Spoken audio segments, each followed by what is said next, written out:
আমির হামজার বিরুদ্ধে একটি মানহানিকর মামলা আমরা আজকে সিরাজগঞ্জ কোর্টে দায়ের করলাম।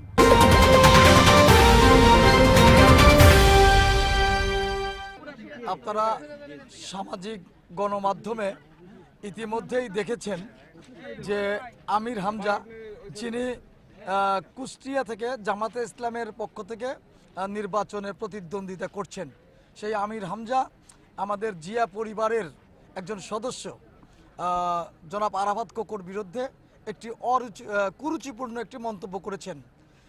তার বিরুদ্ধে এই কুরুচিপূর্ণ বক্তব্য দেওয়ার জন্য সারা বাংলাদেশের বিএনপির নেতাকর্মীরা ক্ষুব্ধ হয়েছে।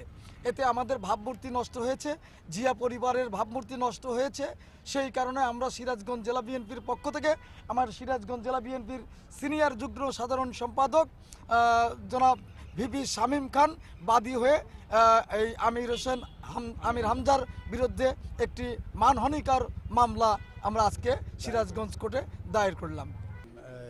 গত কয়েকদিন পূর্বে আমির হামজা একটা ইসলামী জালসায় আমাদের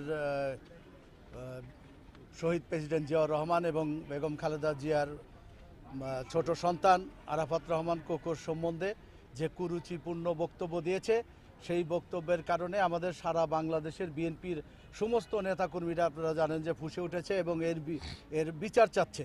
তা আমি সেই কারণে আমাদের জেলা বিএনপির সাধারণ সম্পাদক সাইদুর রহমান বাচ্চুর নির্দেশক্রমে এবং আমাদের জেলা বিএনপির সিদ্ধান্তক্রমে আমরা আজকে এই আমির হামজার নামে একটা মানহানিকর মামলা করেছি এবং আমরা এই মামলায় তার একটা দৃষ্টান্তমূলক বিচার চাচ্ছি।